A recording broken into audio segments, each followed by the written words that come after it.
All right, let's talk about Amul. We're going to break down the story of how a simple butter brand became the taste of an entire nation. What was their secret sauce? Well, it involves a witty, polka-dotted mascot and a pretty radical business model that turned farmers into owners. Let's get into it. It really all starts with her. You know her, the famous Amul girl. For decades, she's been so much more than just a mascot. She's been a witty commentator on pretty much all aspects of Indian life. But how did a cartoon for a butter brand become a true national icon? That's the question we're going to answer. So, how did Amul actually pull this off? How did they become this iconic brand? We're going to deconstruct their blueprint, piece by piece, to see what made them such an enduring part of Indian life. Okay, the first thing you have to understand is that Amul isn't your typical corporation. Not even close. It actually began as a movement to empower farmers, and that single idea is still the secret sauce right at the heart of the brand.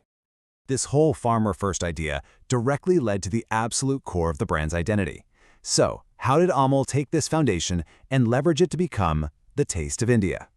Well, the answer is surprisingly simple. Amul is a farmers' cooperative. This means millions of farmers literally own the company. So profits don't just go to some distant shareholders, they're shared among the members themselves. Now think about it. In a newly independent India focused on self-reliance, this model of economic freedom for farmers just struck a really deep chord. It created this powerful, unbreakable bond of trust with consumers. And all of this feeds right into their genius tagline, the taste of India. It is so much more than just flavor. It's a promise, right? A promise of quality, of affordability, and of national pride, all wrapped up in one memorable phrase. Buying Amul feels like you're buying a piece of India. Of course, you absolutely cannot talk about Amul without talking about her. The Amul girl has been the cornerstone of their communication strategy for over 50 years. This timeline really says it all. The campaign launched way back in 1966 and has run continuously ever since. That level of consistency is just incredible. For decades, she's offered this witty, often cheeky take on everything, from politics to cricket, making her a true cultural artifact. And this is exactly why it works so well. The ads are always topical, they're always humorous, they're commenting on current events, which makes the brand a part of the national conversation. It keeps Amul relevant and loved without ever feeling like a hard sell. It's advertising that people actually look forward to seeing. Okay, a strong foundation and iconic ads are absolutely key. But this next pillar is all about scale. Amul's strategy to have every product everywhere.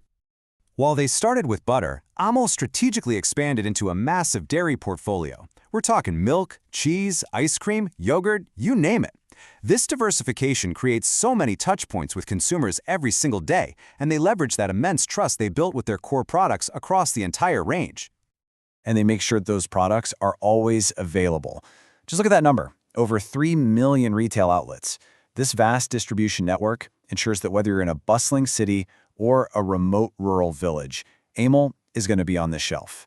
That level of accessibility is just absolutely key to their dominance. But, reach is nothing without the right price. And this brings us to the final pillar of Amul's success, its promise of value for the masses. Their strategy really hinges on value for money.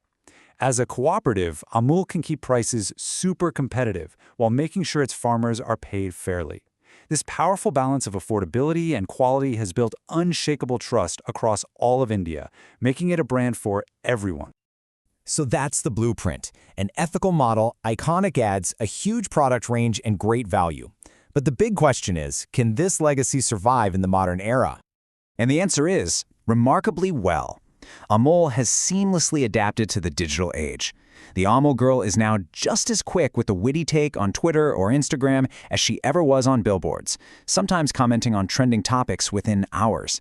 This is how they keep the brand fresh and totally relevant for a whole new generation. But it's not without its challenges. Today, Amul faces this core tension. It has to stay true to its affordable mass-market roots, while at the same time competing with new, premium brands that appeal to urban consumers. It's a really tough balancing act. And that leaves us with this final thought. Amul's success is a story of incredible consistency in its values, in its message, and in its quality. In a marketplace that's always chasing the next big thing, maybe Amul proves that the most powerful strategy of all is to know exactly who you are and to never, ever change.